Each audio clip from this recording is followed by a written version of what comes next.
రాత్రి నుంచి కురుస్తున్న భారీ వర్షాలకు జలమయమైన బెల్లంపల్లిలోని లోతట్టు ప్రాంతాలను రామ్నగర్ బ్రిడ్జ్ పరిసరాలను జిల్లా collector Kumar Deepak, municipal commissioner Ramesh, one town CI Srinivasarao పరిశీలించారు. వరద ఉధృతి ఎక్కువగా ఉన్నందున బ్రిడ్జ్ వైపు వెళ్లొద్దని వారు ప్రజలను కోరారు. విద్యుత్ పరికరాలతో జాగ్రత్తగా ఉండాలని, అత్యవసర పరిస్థితుల్లో పోలీసులు లేదా మున్సిపల్ కమిషనర్ కు సమాచారం ఇవ్వాలని సూచించారు. త్వరగా ఈ సమస్యను ప్రభుత్వం దృష్టికి తీసుకువెళ్లి పరిష్కరిస్తామని ఈ సందర్భంగా వారు తెలిపారు. ఈ కార్యక్రమంలో కాంగ్రెస్ సీనియర్ నాయకుడు పోలు శ్రీనివాస్ తదితరులు పాల్గొన్నారు. ప్రతిసారి ఇంతే ఉంది, దీన్ని పట్టించుకునే గోస లేదు. ప్రతిసారి ఓట్ల కోసం అందరు వస్తారు తప్ప ఇది ఇక్కడ చేసేటో నాదుడు లేడు ఇక్కడికి.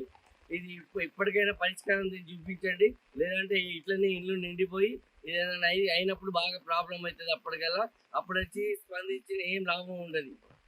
దయచేసి ఇప్పుడైనా పట్టించుకోండి. ఆ నీళ్ళు మొత్తం నిండిపోయి ఇంకా ఐదు రోజులు వర్షాలు ఇట్లనే ఉన్నాయి.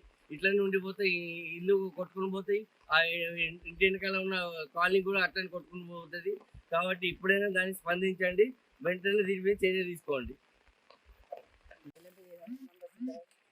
रामनगर ब्रिज है ना, नहीं बनने की वजह से घरों में पानी आ गया, बहुत परेशान हो रहे हैं। मेहरबानी करके ब्रिज बनाने की कोशिश करिए, बहुत परेशान है बच्चे बड़े पूरे घरों में आ जाए, पानी पूरा अंदर आ गया।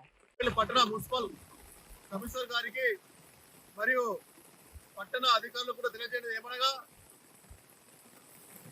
గత రాత్రి నుంచి కురుస్తున్న వర్షాలకు బెల్లంపల్లి పట్టణ హనుమాన్ బస్తీ మరియు ఇటు రామ్నగర్ మధ్యలో ఉన్నటువంటి బ్రిడ్జి పూర్తిగా ఉప్పొంగి పోతున్నది. దీని వలన రాకపోకలకు చాలా ఇబ్బందిగా ఉన్నది. ఈ విషయాన్ని మేము ఇప్పటికీ చాలా వరకు మేము ఇటు అధికారులను ఇటు గౌరవ ఎమ్మెల్యే గారిని కూడా అలర్ట్ చేయడం జరుగుతుంది. ఈ బ్రిడ్జ్ కూడా దాదాపుగా కొన్ని సంవత్సరాలుగా ఇక్కడ ఉన్నటువంటి ప్రజలు కావాలని కొట్లాడుతున్నారు. అయినప్పటికీ కూడా ఈ బ్రిడ్జికి 2 కోట్లు పెట్టాము, 3 కోట్లు పెట్టామని చెప్పడం జరుగుతుంది తప్పించి దీనికి ఇప్పటివరకు ఎలాంటి టెండర్ కానీ వేయలేదు. మేము ఎప్పటిస్తుందో మేము అందరూ కూడా అందరిని అలర్ట్ చేస్తున్నాము. అలర్ట్ చేస్తున్నప్పటికీ కూడా అసలు ఈ పని అసలు ఏం జరగట్లేదు. అసలు ఎందుకు జరగట్లేదు అని చెప్పి మేము ఇంతకుముందు కూడా చాలాసార్లు మేము మేము రాతపూర్వకంగా కానీ అటు అధికారులకు కానీ మా ప్రజల తరఫున చెప్పడం జరిగింది. ప్రజలు కూడా చెప్తున్నారు, వర్షాకాలం వస్తుంది, ప్రతి సంవత్సరం ఇదే పరిస్థితి ఏర్పడుతుంది, కనీసం పూర్తిగా కూడా తీయట్లేదు. మరి అదేవిధంగా కౌన్సిలర్లుగా మా కౌన్సిలర్లు చెప్తున్నారు, ప్రజాప్రతినిధులుగా మేము చెప్తున్నాము, అటు ప్రజలు చెప్తున్నారు, మున్సిపల్ అధికారులు చెప్తున్నారు.